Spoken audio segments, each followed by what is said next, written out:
নমস্কাৰ আপোনালোক সকলোকে মোৰ ইউটিউব চেনেল আসাম এক্সাম কৰ্ণাৰলৈ স্বাগতম জনাইছোঁ। মাধৱদেৱ ইউনিভাৰ্চিটিৰ যি পষ্ট গ্ৰেজুৱেট এণ্ট্ৰেন্স টেষ্টৰ অনলাইন এপ্লাই প্ৰচেছ আছিলে সেই প্ৰচেছটো মই আজি আপোনালোকক দেখুৱাম।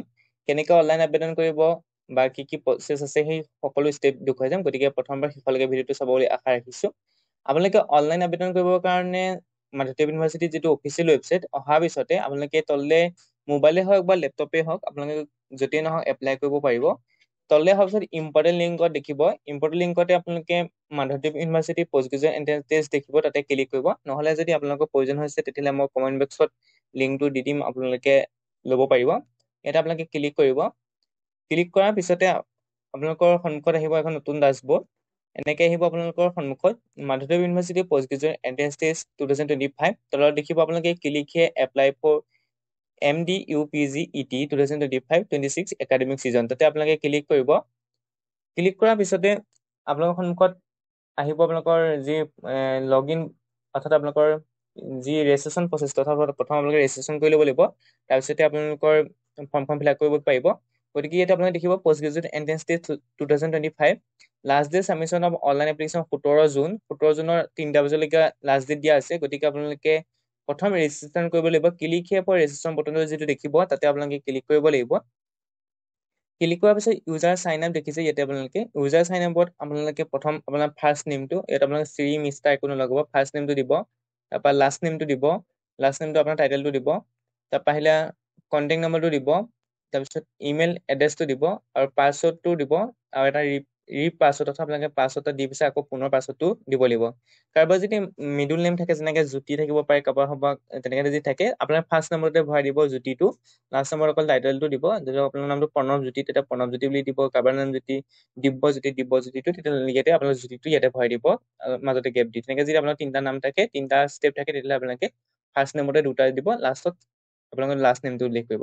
তেনেকৈ কৰাৰ পিছত আপোনালোকে লগ ইন কৰিব। লগ ইন কৰাৰ পিছত আপোনালোকৰ ছাকচেছফুলি ক্ৰিয়েট হৈ যাব। তাৰপিছত আপোনালোকে লগ ইন কৰিব লাগিব।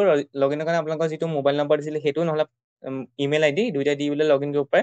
দিয়াৰ পিছত আপোনালোকে পাছৱৰ্ডটো দিব, পাছৱৰ্ডটো দিয়াৰ পিছত আপোনালোকে লগ ইন কৰিব পাৰিব। সেইখিনি আপোনালোকে প্ৰথম পৰ্যায়ত কৰি ল'ব লাগিব। গতিকে প্ৰথম পৰ্যায়ত সেইখিনি আপোনালোকে কৰি ল'ব। লগ ইন কৰাৰ পিছত আপোনালোকে এনেকৈ দেখুৱাব dashboard, application form, submit fees, এই 3টা অপশ্যন দেখিব। ইয়াত আপোনালোকে ক'ব you have not applied yet please fill up the application form. তেতিয়া আপোনালোকে ইয়াতে যি দেখুৱাই থাকিব তাতে আপোনালোকে ক্লিক কৰিব লাগিব। ক্লিক কৰাৰ পিছত দেখিব PG entrance 2025 application form programme applied. আপুনি কোনটো প্ৰগ্ৰেমৰ কাৰণে এপ্লাই কৰিব বিচাৰিছে, MA নে MSc? যদি MA হয় MA দিব, যদি MSc হয় MSc ক্লিক কৰিব। তাৰপিছত ছাবজেক্টখিনি আপোনালোকে চাই ল'ব। ইয়াত আপোনালোকে কোনটো কাৰণে MSc কোনটো ছাবজেক্টৰ কাৰণে আপুনি এপ্লাই কৰিব বিচাৰিছে। ইতিমধ্যে মই সবিশেষ ভিডিঅ' যোগে জনাইছোঁ, মাধৱদেৱ ইউনিভাৰ্চিটিৰ ডিটেইলছ গোটেইখিনি জনাই দিছোঁ। কোৰ্চ ফিজৰ পৰা ধৰি, চিট কেপাচিটিৰ পৰা ধৰি, এলিজিবিলিটি ক্ৰাইটেৰিয়াৰ পৰা ধৰি সকলো বনাই থোৱা আছে। আপোনালোকে ভিডিঅ'টো চাই ল'ব পাৰে। 2-3 দিনৰ আগতে দিছোঁ মই, আপোনালোকে ভিডিঅ'টো চাই ল'ব পাৰে। মই ইউটিউব চেনেলটো খুলিলে আপোনালোকে ভিডিঅ'টো পাই যাব। গতিকে আপোনালোকে চাই ল'ব পাৰিব। তাতে আপোনালোকে যিটো এপ্লাই কৰিব বিচাৰে সেইটোতে আপুনি এপ্লাই কৰিব পাৰিব। তাৰপিছত আহিলে test centre first preparation. Test চেণ্টাৰৰ কথা মই উল্লেখ কৰিছিলোঁ। ইয়াত দেখিব মাধৱদেৱ university, Lakhimpur commerce college, Dhemaji city college, যিটো দিব বিচাৰে আপোনালোকে দিব পাৰিব। তাৰপিছত আহিলে আপোনালোকৰ টেষ্ট চেণ্টাৰ 2 নম্বৰ প্ৰথমটো ফাৰ্ষ্ট প্ৰিফাৰেঞ্চ আৰু ছেকেণ্ডটো দিব লাগিব। গতিকে আপোনালোকে চাই ল'ব ইয়াত ক'ত দিব। আপোনালোকৰ নিজৰ প্ৰথম যিটো প্ৰিফাৰেঞ্চ ওচৰ হয় সেইটো আপুনি দিব পাৰিব। পাৰ্চনেল ডিটেইলছৰ ডেট অফ বাৰ্থ দিব লাগিব। তাৰপৰা আপোনালোকৰ জেণ্ডাৰ চিলেক্ট কৰিব লাগিব। ইয়াত মেল ফিমেল যি হয় আপোনালোকে চিলেক্ট কৰি ল'ব। তাৰপৰা কেটেগৰী চিলেক্ট কৰি ল'ব। ST plain, ST hills, SC OBC MOBC যি হয় আপোনালোকে ইয়াৰ পৰা চিলেক্ট কৰিব। তাৰপৰা আহিলে ৰিলিজিয়ন, হিন্দুজিম, মুছলিম, খ্ৰীষ্টান, শিখ যি হয় আপোনালোকে এবাৰ উল্লেখ কৰিব লাগিব। গতিকে আপোনালোকে ইয়াত চাই ল'ব নিজৰ ৰিলিজিয়নটো। তাৰপৰা আহিলে ব্লাড গ্ৰুপ আপোনালোকে চিলেক্ট কৰি ল'ব, যি হয় O negative, O+, AB negative, A+, যি হয় আপোনালোকে দিব ইয়াত। তাৰপৰা নেশ্যনেলিটি আপোনালোকে ইয়াত ইণ্ডিয়ান ৰাখিব লাগিব। ডমিচাইলটো আপোনালোকৰ আছাম য়েছ ক'ব লাগিব। আধাৰ নম্বৰ দিব লাগিব আপোনালোকৰ, কৰেছপণ্ডেণ্ট এড্ৰেছ দিব লাগিব আৰু পাৰ্মানেণ্ট এড্ৰেছ। যদি দুইটা ছেইম হয় আপোনালোকে ছেইম তথ্যখিনি ইয়াতে আপোনালোকে কি কৰিব এণ্ট্ৰি কৰাই দিব।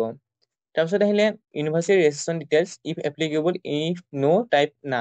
Have you enrol university autonomous college before? ইয়াত সুধিছে আপুনি আগতে ইউনিভাৰ্চিটি বা অট'নমাছ কলেজত নামভৰ্তি কৰিছে নেকি। Have you enrol university autonomous before? University registration details ইয়াত কৈছে if you enrol type the university name of college, department, faculty. যিহেতু আপুনি আগতে পঢ়ি আহিছে গতিকে আপুনি সেই তথ্য ভৰাব লাগিব। কাৰণ আপুনি কোনখন ইউনিভাৰ্চিটি পঢ়িছে, ধৰি লওক আপুনি ইয়াত যিখন ইউনিভাৰ্চিটিৰ নাম পঢ়িছে তাত উল্লেখ কৰিব লাগিব। ইফ এনৰোল ৰেজিষ্ট্ৰেশ্যন নম্বৰ, এইটো আচলতে আপোনালোকৰ কোনটো কথা সুধিছে সেইটো এতিয়া গম পোৱা নাই, অৰ্থাৎ এইটো আপোনালোকৰ মাধৱদেৱ ইউনিভাৰ্চিটিৰ কথা সুধিছে নে বেলেগৰ কথা কৈছে ইয়াত উল্লেখ কৰা নাই, কিন্তু কৈছে ইউনিভাৰ্চিটি ৰেজিষ্ট্ৰেশ্যন ডিটেইলছ। গতিকে আপুনি ইয়াত আগত যি পঢ়িছিলে সেই তথ্যখিনি দিব, আগতে যোনখন ইউনিভাৰ্চিটিত পঢ়ি আহিছিলে, যিখন কলেজত পঢ়িছে সেই তথ্যখিনি দিব, ইয়াত ইউনিভাৰ্চিটিখন নাম দিব, তাৰপৰা ইয়াত ৰেজিষ্ট্ৰেশ্যন নম্বৰটো দিব, তাৰপৰা ইয়াত কলেজখনৰ নামটো দিব, প্ৰগ্ৰেম ৰেজিষ্টাৰ্ড ইন, অৰ্থাৎ প্ৰগ্ৰেম কোনটো প্ৰগ্ৰেমত পঢ়িছিলে, BA পঢ়িছিলে BSc পঢ়িছিলে সেইটো উল্লেখ কৰিব। ফেমিলি ডিটেইলছত ফাদাৰ্ছ নেম মিষ্টাৰ মিষ্টাৰ নলগাব, খালীকে দিব। মাদাৰ্ছ নেমৰ ক্ষেত্ৰত মিছ নলগাব। ফাদাৰ্ছ ফোন নম্বৰ দিবলৈ কৈছে, গতিকে আপুনি এটা ফোন নম্বৰ দিবই লাগিব হয়তো।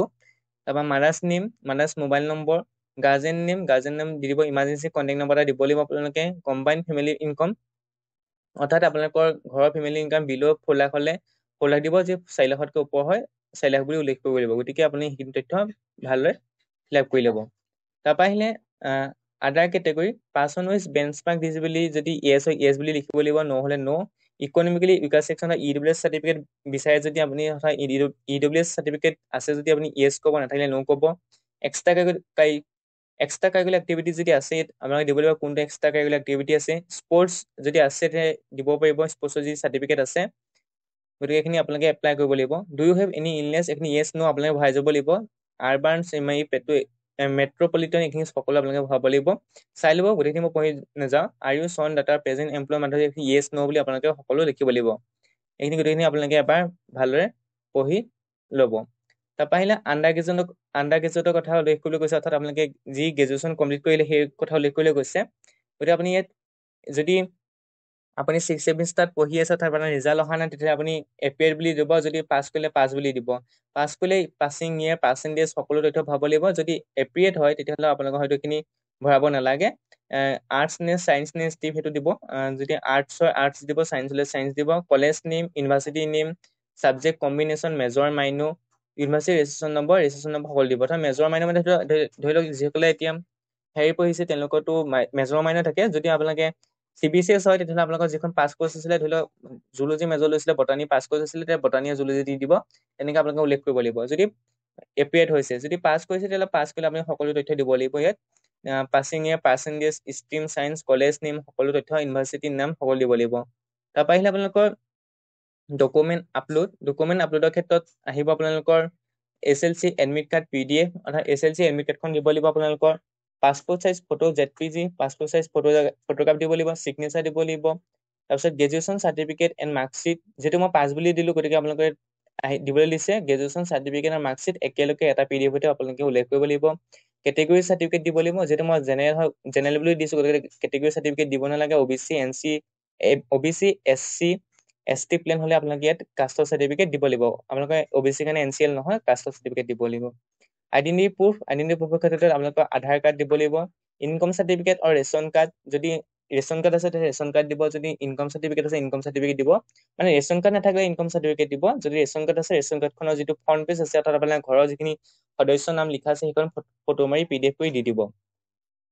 NSS NCC এইখিনি যদি যিসকলে এপ্লাই কৰিছে তেওঁলোকে দিব লাগিব, যিসকলে এপ্লাই নাই কৰা দিব নালাগে। এটা আই ডু হিয়াৰবাই ডিক্লেয়াৰ দি পেলাই আপোনালোকৰ চিগনেচাৰ এটা ফুল নেমটো লিখিব লাগিব। ফুল নেমটো আপোনালোকে লিখি দিব, খালি CD একো নালাগাব, অকল খালি নামটো লিখি আপোনালোকে ছাবমিট কৰিব। গতিকে এইখিনি আপুনি ভালদৰে এবাৰ ফিল আপ কৰি ল'ব। তথাপি মই ডকুমেণ্ট দিয়াৰ ক্ষেত্ৰত ইয়াত কোৱালিফিকেশ্যন পাছ বুলি দিছোঁ, এপিয়েড বুলি দিলে কি আহে আমি চাই লওঁ। ডকুমেণ্ট ক্ষেত্ৰত এপিয়েড আহিলে আপোনালোকে দিবলৈও কৈছে, তথাপি আপুনি যিহেতু ইয়াত ষ্টাৰ মাৰ্ক দিয়া নাই, গতিকে আপোনালোকে নিদিলেও হৈ যাব।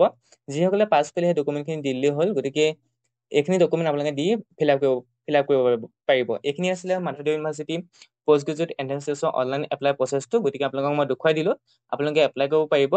গতিকে ভিডিঅ' চাই যদি উপকৃত হয় লাইক কমেণ্ট শ্বেয়াৰ কৰিব, লগতে চেনেলটো ছাবস্ক্ৰাইব কৰি দিব। Thank U.